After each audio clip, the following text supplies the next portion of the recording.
U21 classes में आप सभी लोगों का स्वागत है। कल से हमने प्रैक्टिस सेट की शुरुआत की थी और उसी प्रैक्टिस सेट को आगे लेकर आज चर्चा करने वाले हैं भाई। लगभग इस वाले सेट में हम 10 क्वेश्चन कर चुके थे और 10 क्वेश्चन करेंगे भाई। वो 11वां क्वेश्चन होगा। 11वां क्वेश्चन जो है बांदीपुर राष्ट्रीय बाग कहाँ स्थित है। तो पूछा गया बांदीपुर टाइगर रिजर्व के बारे में पूछा गया। बांदीपुर टाइगर रिजर्व चेन्नई में है, बेंगलुरु, कोच्चि या मैसूर। तो ये ध्यान रखना बांदीपुर टाइगर रिजर्व को कर्नाटक के मैसूर में पड़ेगा, कर्नाटक के मैसूर में।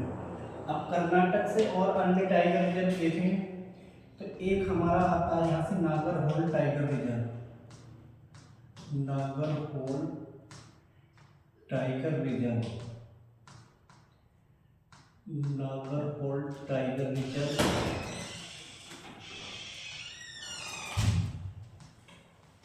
और एक हमारा आता है भद्रा टाइगर रिजर्व, भद्रा टाइगर रिजर्व, भद्रा टाइगर रिजर्व। और एक टाइगर रिजर्व और पूछा जाता है यहाँ से Dandeli tiger reserve, Dandeli tiger reserve. तो ये अन्य कर्नाटक के टाइगर रिजर्व है भाई, टाइगर रिजर्व।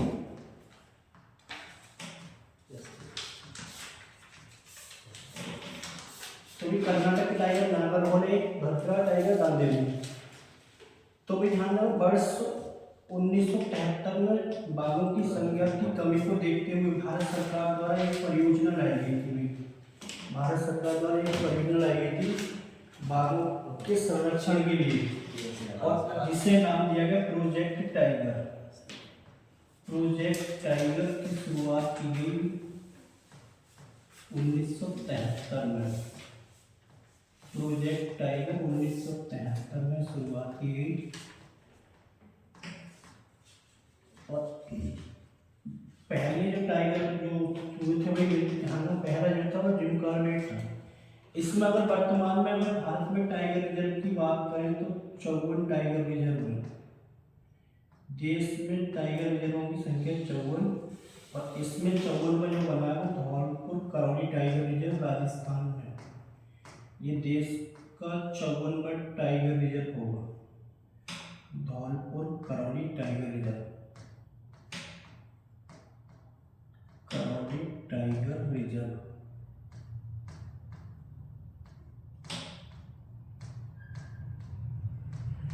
अगर 54 में देखें सबसे छोटा और सबसे बड़ा टाइगर रिजर्व, तो सबसे बड़ा टाइगर रिजर्व जो भारत का वो है नागार्जुन श्रीशैलम टाइगर रिजर्व। सबसे बड़ा tiger reserve Nagarjun Srisailam tiger reserve.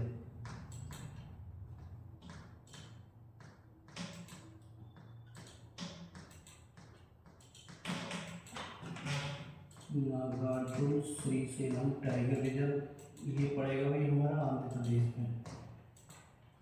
Nagarjun Srisailam tiger reserve.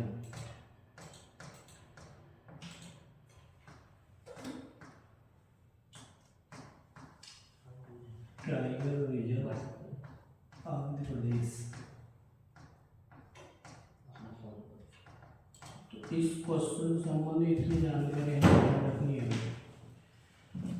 तो इसका जो आंसर था हमारा मैसूर था। अगले क्वेश्चन में देखेंगे, नेक्स्ट क्वेश्चन में पावनकूट नामक आदिवासी पारंपरिक त्योहार पारंपरिक रूप से जुड़ा हुआ है। तो पावनकूट जो त्योहार है फसल के 2 दिन बाद मनाया जाता है और इसका संबंध जो हमारे मिजोरम राज्य से। अब देखो मिजोरम के अन्य त्योहार में कौन कौन से आ जाते हैं हमारे अन्य त्योहार। अन्य त्योहार में हम आता है एक तो आता है एंथोरियम। एंथोरियम फेस्टिवल बहुत पूछा गया है, जिसे फूलों का त्योहार कहा जाता है एंथोरियम। एंथोरियम फेस्टिवल, एंथोरियम जिसे फूलों का त्योहार कहा जाता है, फूलों का त्योहार। एक हमें ये ध्यान रखना है, मिजोरम से बहुत पूछा है। एक पूछा जाता है चापचार कूट, चापचार कूट पूछा जाता है भाई। एक पूछा जाता है थाल खवांग कूट,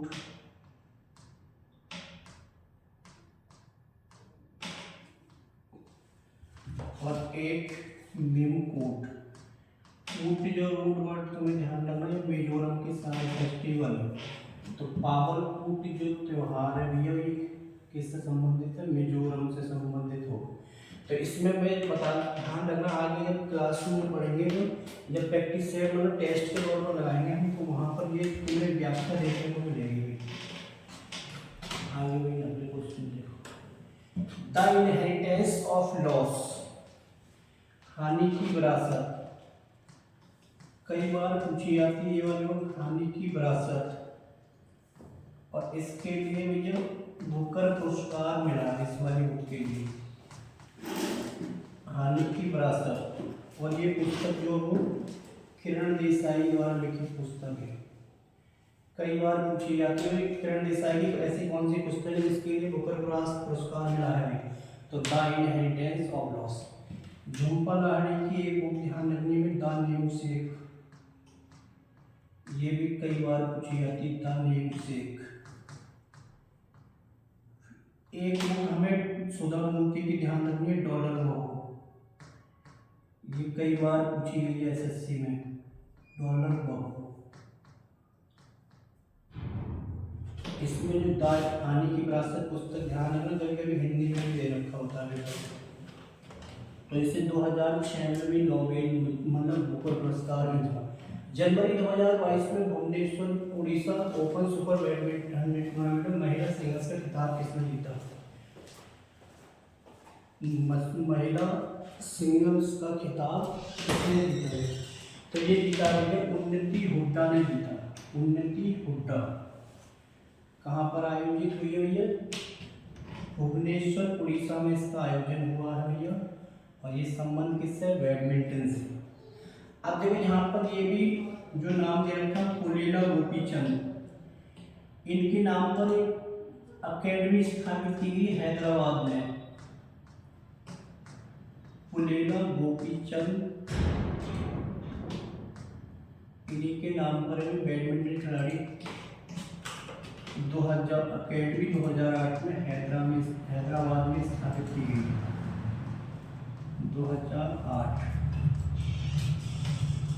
इनके नाम पर यहाँ पर अकेडमी स्थापित की गई है हैदराबाद।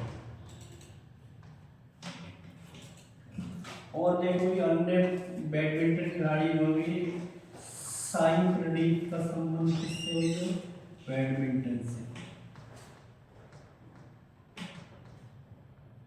अस्मिता चलिया का संबंध किससे है, बैडमिंटन से। ये भी अस्मिता चलिया। ज्वाला गुट्टा का भी संबंध किससे, बैडमिंटन से। और हमारा ध्यान रखना कि दाम्भी श्रीकांत का भी संबंध किससे, बैडमिंटन। तो ये बैडमिंटन के कुछ खिलाड़ी थे, इन्हें हमें ध्यान रखना है कि दाम्भी श्रीकांत। लेकिन उड़ीसा ओपन 100 बैडमिंटन टूर्नामेंट उन्नति हुड्डा ने जीता। कहाँ पर हुआ ये, भुवनेश्वर उड़ीसा।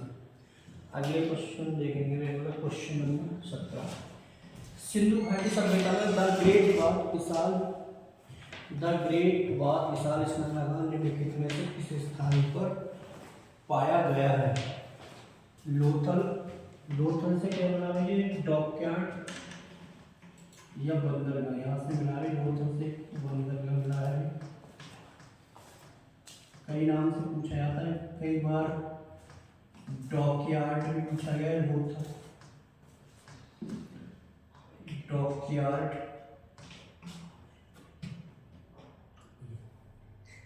कई बार गोदीवाड़ा नाम से पूछा गया है, सिंधु घाटी सभ्यता में गोदीवाड़ा नाम से जाना है। मोहनजोदड़ो से द ग्रेट वात महा विशाल स्नानागार मिला। इसकी जो माप पूछी जाती है पेपर में भाई 11.88 और 7.01 43 मीटर इसकी ये माप हुई। इसकी गहराई, लंबाई, चौड़ाई और इसकी गहराई भी पूछी जाती है पेपर में। सही ध्यान। मोहनजोदड़ो कहाँ पर है? सिंधु नदी के तट पर है। सिंधु नदी के तट पर स्थित सिंधु घाटी सभ्यता, सिंधु नदी है भाई। और 1922 में इसकी खोज की थी R.D. बनर्जी ने, काकलदास बनर्जी के द्वारा इसकी खोज की। और मोहनजोदड़ो से मिला भैया, मोहनजोदड़ो से कांसे की मूर्ति मिली है, कांसे की एक नर्तकी की। इस बार तुम्हारे पैट में बुझेगी। और कौन सी विधि से बनाएगी? लुप्त मोम विधि से निर्मित एक कांसे की नर्तकी मिली है भाई, ध्यान रखना। और एक यहाँ से मिला है हमारा सिंधु घाटी सभ्यता का सबसे बड़ा स्थल विशाल अन्नागार भी मिला। सिंधु घाटी सभ्यता की सबसे बड़ी इमारत विशाल अन्नागार भी कहाँ से मिला? है मोहनजोदड़ो से मिला। कालीबंगन की बात करें तो ये राजस्थान में मिलेगा, जिसका अर्थ होता है काली रंग की। आलमगीर उत्तर प्रदेश के मेरठ में है। और नदी कौन सी है भैया? हिंडन नदी है। और सिंधु घाटी सभ्यता का एक ऐसा स्थल है, पूर्वी स्थल है आलमगीर। तो इसमें ये ग्रेट बौद्ध कहाँ से मिला रहे हैं? ये मिला है मोहनजोदड़ो से। आगे क्वेश्चन पढ़ाएंगे। निम्नलिखित में से अलाउद्दीन खिलजी का दरबारी कवि कौन था जिसने कविता हास्य ए विशिष्ट लिखी थी? तो ये लिखी थी भैया अमीर खुसरो के द्वारा लिखी गई। अब देखो, अमीर खुसरो का जन्म हुआ था 1253 ईस्वी में पटियाली एटा में हुआ था। पटियाली एटा। और इनका पूरा नाम अबुल हसन यामुनुद्दीन खुसरो अली। इनका पूरा नाम अबुल हसन यामुनुद्दीन खुसरो, ये इनका पूरा नाम है। और भी अमीर खुसरो के बारे में ध्यान रखना है। इन्हें खड़ी बोली रचना का जनक कहा जाता है। खड़ी बोली रचना का जनक। तबला सितार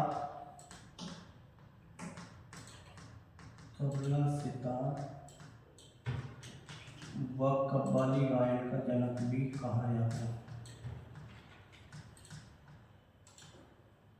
कव्वाली गायन का जनक भी कहा। इनकी दो बुकें ध्यान रखनी है हमें। एक तो इनकी पुस्तक है भाई, एक तुगलकनामा। एक पुस्तक का नाम है इनकी तुगलकनामा। धीरे धीरे सारी बुकें करते चलेंगे भाई। तुगलकनामा। और इनकी एक पुस्तक है नूर सिपीहा। तो ये अमीर खुसरो की दो पुस्तकों के बारे में अभी तुम्हें ध्यान रखना है। किसने लिखी है? हस्तपेस्ट ये लिखी है भैया अमीर खुसरो। जो किसका दरबारी कवि था? अलाउद्दीन खिलजी का। आगे आएंगे क्वेश्चन। मौर्य साम्राज्य के शासकों का सही कालानुक्रम है। तो इसके लिए तुम्हें एक ध्यान रखनी है भाई। पहले ध्यान में सी बी ए का ध्यान रखिए। सी वी और ए। सी से मतलब पहले चंद्रगुप्त, बी से मतलब बिंदुसार और ए से अशोक। तो इसमें चंद्रगुप्त, बिंदुसार, अशोक। ठीक है। मौर्य साम्राज्य से 3 शासक बहुत पूछे जाते हैं। चंद्रगुप्त मौर्य, बिंदुसार और अशोक। ये क्वेश्चन ध्यान रखना, आपके पेपर में पूछा गया। नीलिमा कालबेलिया नृत्य करती है। ये नृत्य शैली किस राज्य से संबंधित है? तो नीलिमा का संबंध किससे है? कालबेलिया। और कालबेलिया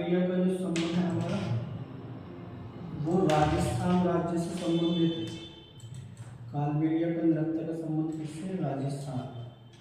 और कालबेलिया नृत्य को होता है 2010 में अमूर्त सांस्कृतिक धरोहर में भी शामिल किया गया। और इस नृत्य का संबंध किससे? सपेरा समुदाय से। सपेरा समुदाय, सपेरा जनजाति से इसका संबंध है, इसीलिए इसे सपेरा नृत्य भी कहा जाता है। सपेरा नृत्य भी कहा जाता है। तो इसका आंसर हो जाएगा हमारा नीलिमा का संबंध किससे? कालबेलिया। और एक कालबेलिया की मैंने कलाकार बताई है कल, गुलाबो सपेरा का संबंध भी किससे? कालबेलिया। गुलाबो सपेरा। इसका आंसर होगा सी आंसर। आगे कुछ बक्सर के युद्ध में ब्रिटिश सेना का नेतृत्व किसने किया? बक्सर के युद्ध में ब्रिटिश सेना का नेतृत्व। अगर बक्सर का युद्ध जो होता 22 अक्टूबर 1764, तो ध्यान रखें 3 युद्ध बहुत इंपोर्टेंट है। बक्सर का युद्ध में जो नेतृत्व किया था ब्रिटिश सेना ने हेक्टर मुनरो ने किया। Hector Munro. अब देखो इसमें अंग्रेजों की तरफ से कौन थे? Hector Munro. Hector Munro.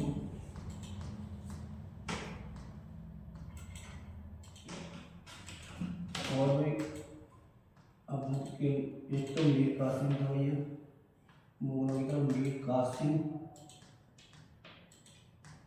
Mir Qasim और था भैया सुजाउद्दौला। अवध के नवाब सुजाउद्दौला। सुजाउद्दौला और था ये शाह आलम द्वितीय। शाह आलम द्वितीय। अब सबसे इसमें ब्रिटिश सेना का नेतृत्व जो किया था हेक्टर मुनरो ने किया। तो इसमें जो कौन विजय हुए? अंग्रेज विजय हुए और मुगलों की इसमें क्या होगी? हार हुई। एक ही जो तुम्हारा आता है भैया, एक और आता है प्लासी का। एक आता है हमारा 23 जून 1757, प्लासी का युद्ध। ये हुआ था ये रॉबर्ट क्लाइव और सिराजुद्दौला के बीच लड़ा गया। सिराजुद्दौला।